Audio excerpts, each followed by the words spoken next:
Assalamualaikum warahmatullahi wabarakatuh. Perkenalkan, nama saya Yulinda Anjar Purwati dari kelas 5B akan memaparkan materi tentang sastra anak. Yuk, simak pembahasannya.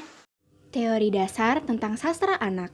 Menurut Nurgiantoro, sastra anak itu sebagai karya sastra yang menempatkan sudut pandang anak sebagai pusat penceritaan. Secara sadar ataupun tidak sadar, kehidupan kita ini selalu dikelilingi dengan sastra loh.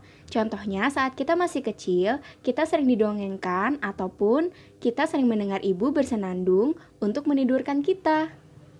Sedangkan menurut Solehan dan kawan-kawan membagikan pengertian sastra anak atas dua bagian, yakni sastra anak yang ditulis oleh pengarang usianya remaja atau dewasa, diisi dengan bahasanya mencerminkan corak kehidupan dan kepribadian anak.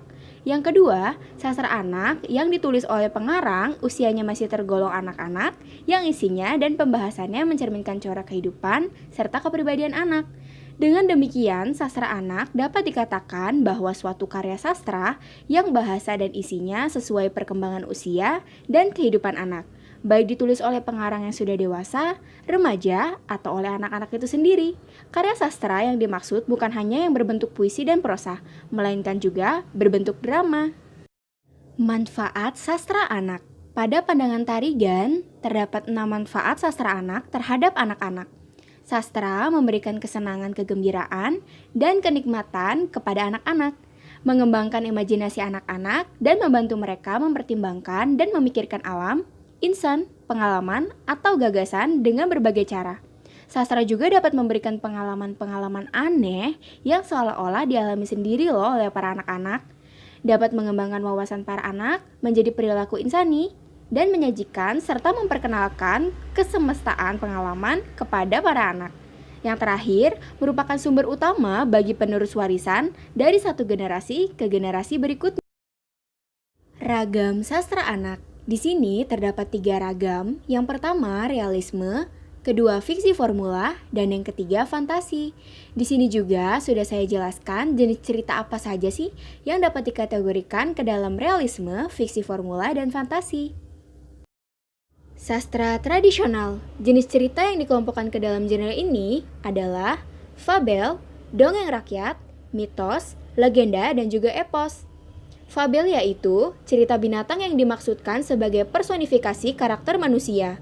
Dongeng rakyat diceritakan secara lisan dan turun-temurun sehingga selalu terdapat variasi penceritaan walaupun isinya kurang lebih sama. Mitos yaitu cerita yang berkaitan dengan dewa-dewa atau tentang kehidupan supernatural yang lain, juga sering mengandung sifat pendewaan manusia atau manusia keturunan dewa. Selanjutnya, legenda menampilkan tokoh sebagai hero yang memiliki kehebatan tertentu dalam berbagai aksinya dan itu sangat mengesankan. Epos berisi cerita kepahlawanan seorang tokoh hero yang luar biasa hebat, baik dalam kesaktian maupun kisah petualangannya. Puisi. Genre puisi anak dapat berwujud sebagai berikut. Yang pertama, puisi-puisi lirik, yaitu puisi yang berupa tembang-tembang anak tradisional dan tembang-tembang Nina Bobo. Yang kedua, puisi naratif, yaitu puisi yang di dalamnya mengandung cerita atau cerita yang dikisahkan dengan cara puisi. Yang ketiga, yaitu puisi personal, yaitu puisi modern yang sengaja ditulis anak-anak baik oleh penulis dewasa maupun anak-anak itu sendiri. Selain puisi, ada juga non-fiksi. Bacaan non-fiksi dapat dikelompokkan ke dalam subgenre buku informasi dan juga biografi. Itulah tadi beberapa pemaparan tentang teori dasar, manfaat, ragam, sastra tradisional, dan juga genre puisi anak. Sekian pemaparan dari saya. Kurang lebihnya mohon maaf. Wassalamualaikum warahmatullahi wabarakatuh.